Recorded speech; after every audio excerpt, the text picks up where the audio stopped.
이게 나타나지 않아서. 아니지, 그것도 강박이야, 너. 그런가요? 어. 네가 뭐, 그러니까 이게 선생님을 직업으로 가져봐서 뭔가 완벽하게 표현을 해야 된다라는 강박을 갖고 있는 것 같아. 내가 완벽히 알아야 누군가를 가르쳐 줄 수 있다. 뭐 이런 생각도 갖고 있는 것 같고. 그 필요 없어. 네가 완벽한 인간이 아니야. 그리고 네가 뭐 알면 얼마나 안다고 뭐 얼마나 거창한 답변을 내가 기대하는 거 아니잖아. 그러니까 딱 보고 느껴지는 거 그 느낌 그대로 얘기를 해보라는 얘기지. 그것도 좀 놀랬던 것 같아요. 비싼 와인이 다가 아니다라고 하셨거든요. 근데 이 와인에 대해서는 이만큼의 돈을 주고 살 필요는 없다라고도 하시고, 뭐 싼 와인이라고 하더라도 무조건 좋지 않은 건 아니다. 자기가 얼마큼 아느냐에 따라서 비싼 것을 이렇게 점차 늘려가야지. 이렇게 하는 것, 이렇게 처음에 하는 사람이 무조건 이제 네임밸류나 뭐 그런 게 따라가지 않고 자기가 아는 선에서 이렇게 점차 늘려가는 게 좋다. 그 부분에 그래. 대해서. 그 논리가 넌 와인을 모르더라도 그 논리가 와인에만 적용될까? 네가 알고 있는 네가 경험했던 분야에 적용할 수 있는 게 어디에 있다고 봐? 넌 경험을 해보고 취업 뭐 인터뷰도 가보고 취업도 해보고 나니 동생한테 조금 더 챙겨주고 싶고 동생한테 뭘 도와주고 싶고 이런 생각 들지 않아? 말을 해줘야 될 거 아니냐는 얘기야. 그 동생 입장에서 이해가 될 수 있게 말을 해줘야지. 지금 그 논리를 그대로 적용해서 동생한테 얘기를 해준다면 어떻게 얘기를 해줄래? 취업과 연관해서. 그 똑같이 비싼 와인 좋은 와인이다라고 믿는 사람하고 똑같은 거 아니야? 그래서 무조건 자기 와인 맛도 모르면서 그냥 고가의 와인 뭐 몇천만 원짜리 와인을 사다가 먹지도 못해. 장식만 해놓고 있는 거지. 그게 와인으로서 의미가 있냐는 얘기야.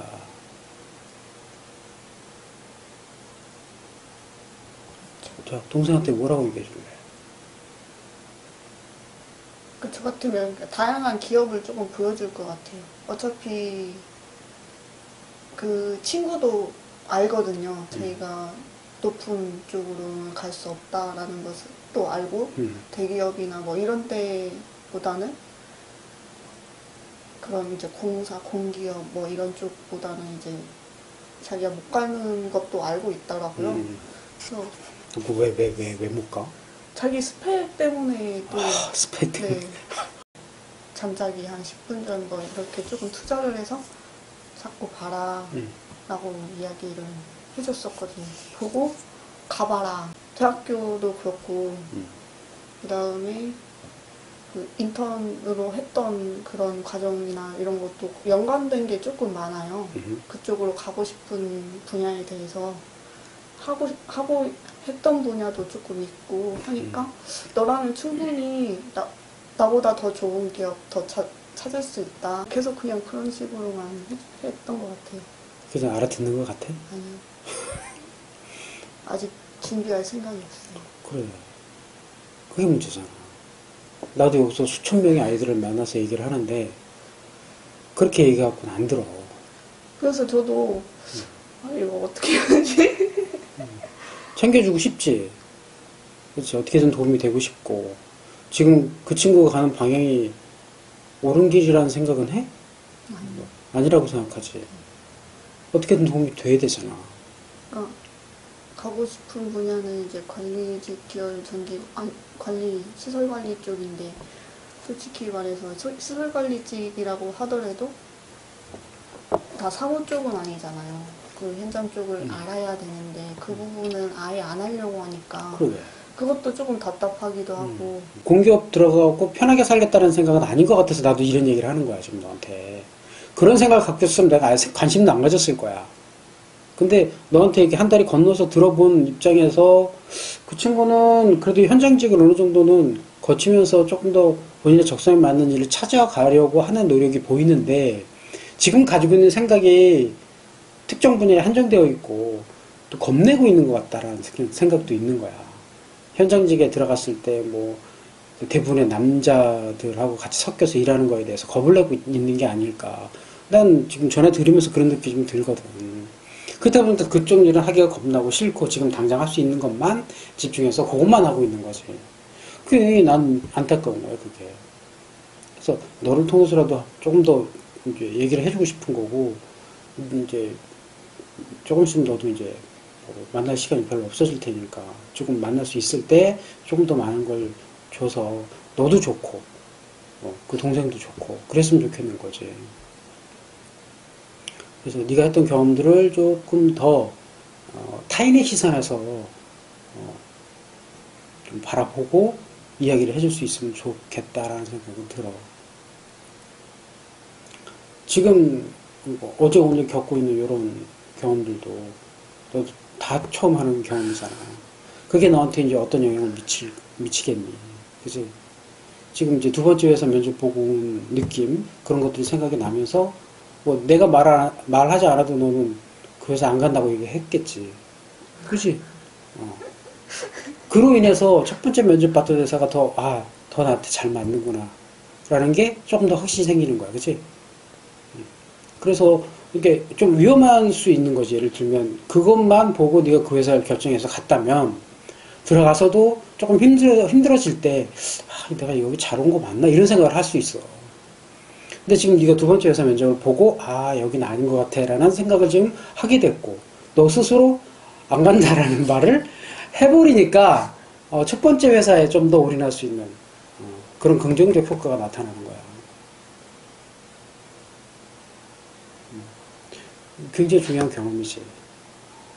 그 동생도 그런 경험을 좀 해야 돼. 그래서 여러 군데 회사들을 알아보고 지원해보고 가서 면접도 보고 하다 보면 그 업계를 알게 되고 현장의 이야기를 들을 수 있고, 그러면 뭐 어딜 들어가서 적응하기가 좀 더 수월해지고 시행착오를 할 확률을 많이 떨어뜨릴 수 있는 거지.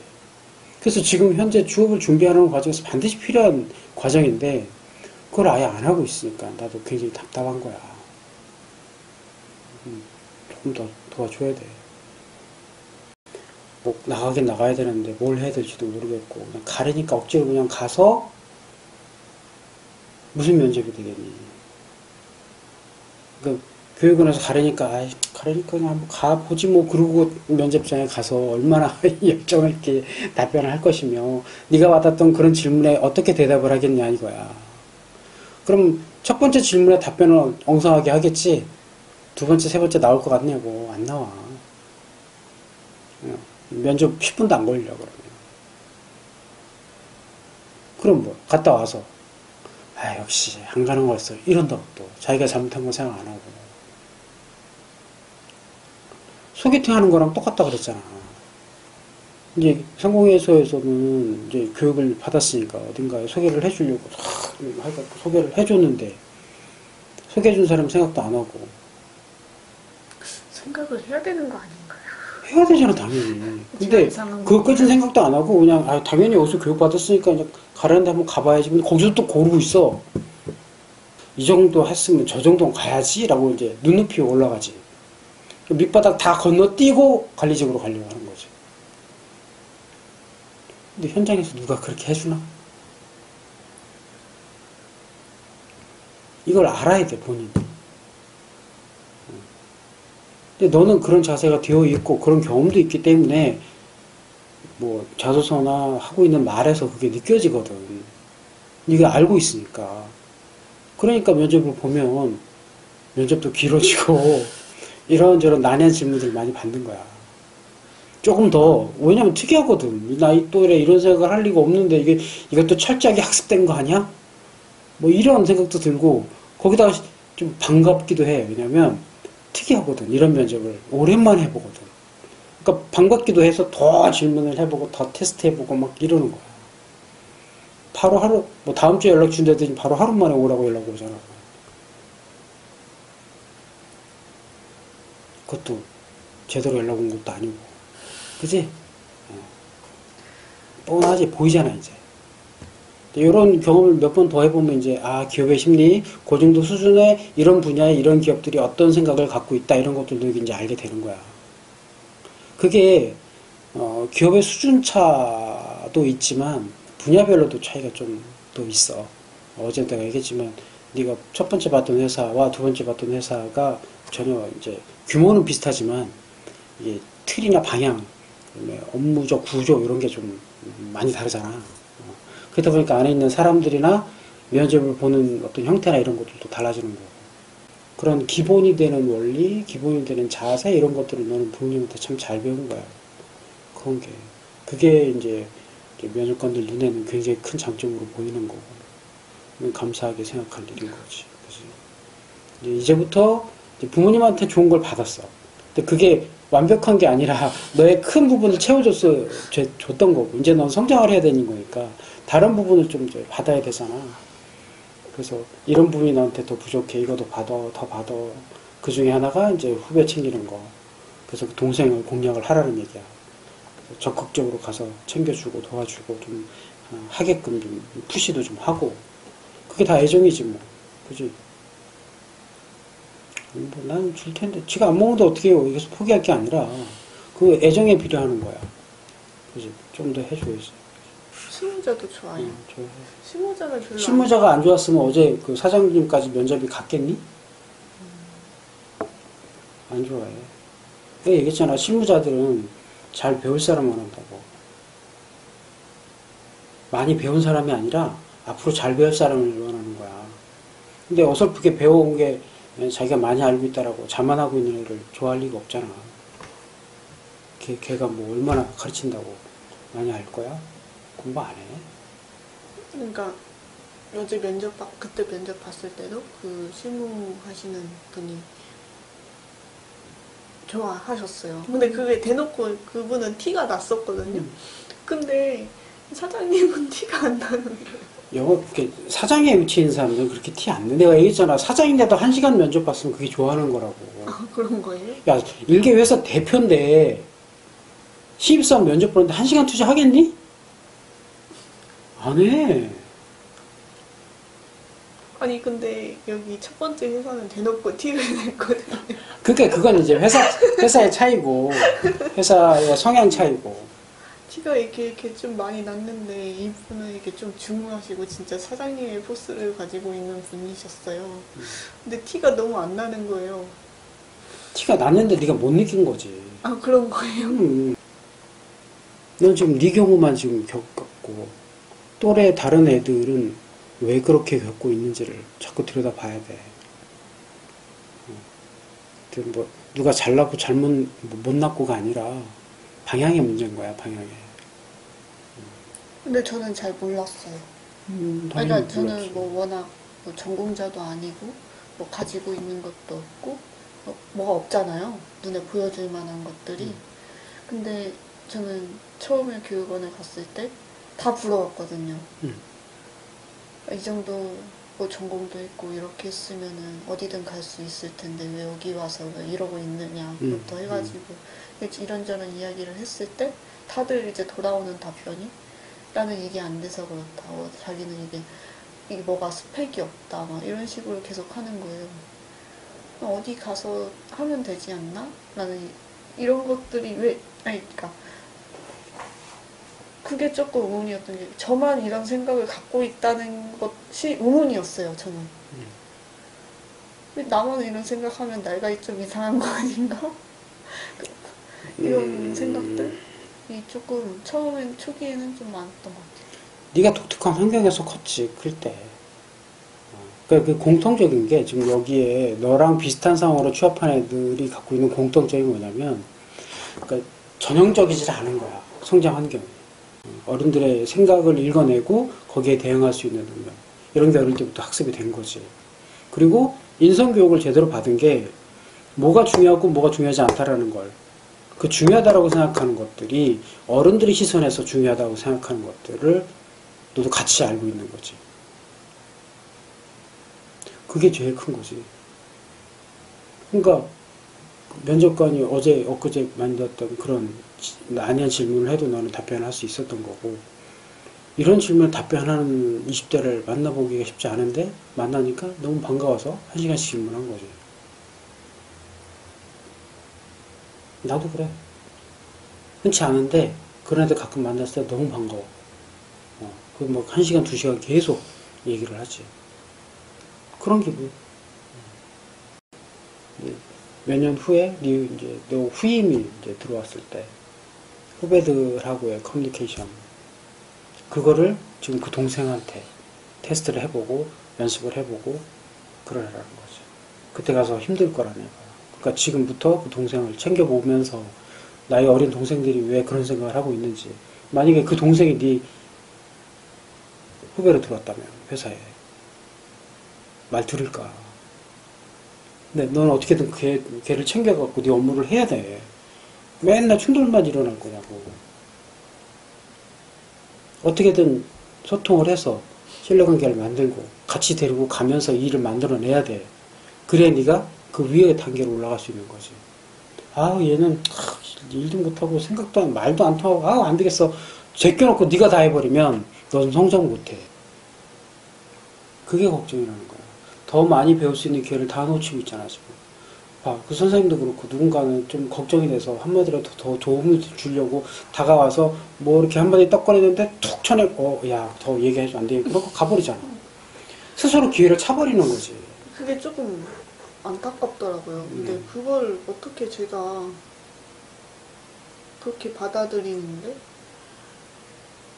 그 뒤에서 제가 그걸 다 설명을 하기에도 좀 그렇고 받아들일 수 받아들일 수 있을지 없을지는 모르고 없어도 상관없는데 넌 네 할 도리는 해야 되지 않느냐는 거야 내 말은.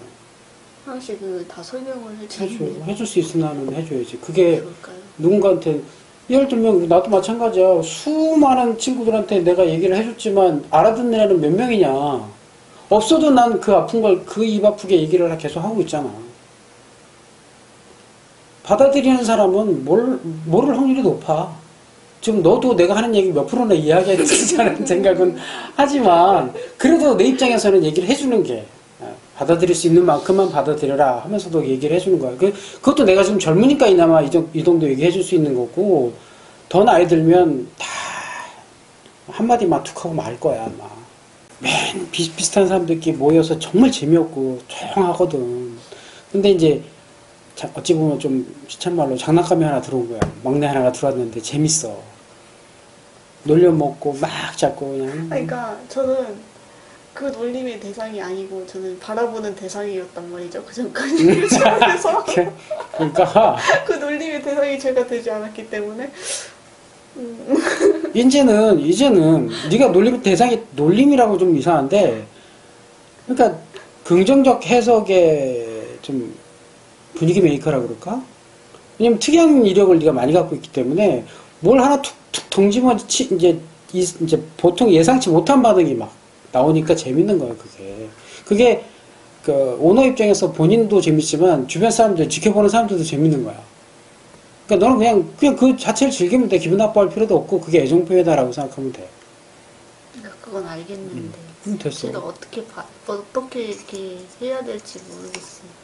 뭐 지금까지 해왔던 대로 하면 되지 뭐. 해왔던 거. 이제 1대1로 그 친구하고는 잘 지냈어요. 그래서 애정 관계도 좀 올라오고 신뢰관계도 쌓이고 그래서 이 정도면 됐겠다 했더니 여자친구를 날 소개를 해줬는데 얘한테 보통 내가 그래.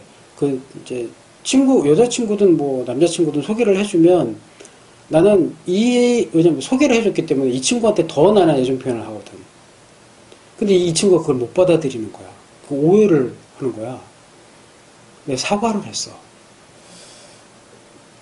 난 애정 표현인데 이 친구는 엉뚱하게 생각을 하더라고. 그래서 굉장히 내가 당황스러웠고, 결국, 난 좋은 뜻으로 애정 표현을 한 게 이제 결국 이렇게 돌아오잖아. 그러니까 얘한테도 사과를 하고, 이 친구한테 사과하고, 근데 이게 어색해지잖아. 이게. 나도 그런 경험을 한 2번인가 했거든. 하고 나서는, 진짜 조심해야 되겠구나라는 생각을 하게 돼. 그러니까 그 직장 상사도 젊은 친구들하고 대화를 하기 위해서 그들이 이해하는 방식을 공부해야 될 필요도 있기는 한데 그런 직장 상사가 많지 않지. 그러니까 거꾸로 이제 신입사원 입장에서는 나이 든 사람들이 이렇게 반응을 하는 게 이게 이런 의도가 있구나, 또 이런 표현 방식이구나, 이런 것도 좀 미리 알아두면 도움 되지. 어찌 보면 우리 세대에서는 나름대로 애정 표현이고 굉장히 적극적인 사랑 표현인데도 이해를 못하고 받아들이지 못해. 그럼 섭섭하기도 해. 그리고 그러면 그런 방식 외에는 애정 표현을 안 해봤거든. 그러면 더 이상 애정 표현을 하기가 꺼려지는 거야 이제. 싫어하는구나 그러면 탁 닫아버려. 그럼 이제 걔하고는 계속 불편한 관계가 되는 거야. 아마 이제 내가 조금 우려가 되는 건 뭐였냐면 거기 여직원이 하나 있잖아. 그 여직원이 너에 대해서 좋지 않은 감정을 갖고 있을지도 몰라. 뭐 특별 대우를 하네. 뭐 이런 생각. 자기 들어올 때랑 이제 좀 다르니까 대표 입장에서 좀 편애한다라고 생각할 수도 있을 거고, 뭐 그 사람의 인성이 어떠냐에 따라서 다를 수도 있는데 조금 그런 생각을 할 수도 있지 않을까 싶은 게, 그래서 이제 그 언니랑 좀 조금 더 적극적으로 친해져야 돼. 맞지 않게 없을 거다 교류가 그러시긴 했거든요. 그런 거 상관없이 업무 외적으로도 친해져야 네. 되니까. 점심시간에 이제 짝꿍 맺어가지고 이제 밥도 먹고 이렇게 돌아다니라 하셔가지고 넌 들어가면 업무랑 상관없이 누구랑 다 친해져야 돼, 누구든지.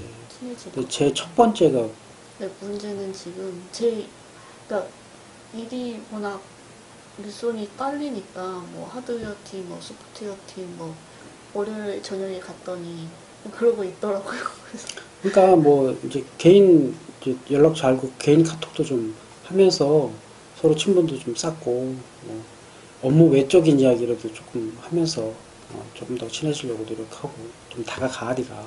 그러면 돼. 그래서 조금 자꾸 친해지면 불필요한 오해는 많이 줄 거고 네가 적응하는 데도 많이 도움이 되겠지. 그러니까 제일 중요하게 우선순위로 생각해야 되는 사람이 보통은 바로 윗사수잖아. 근데 그것도 같은 유일한 여자 직원이다. 그럼 넌 정말 특별하게 신경 써야 되는 거야. 1순위야. 사장님보다도 먼저 신경 써야 되는 거지. 좋은 분인 것 같아서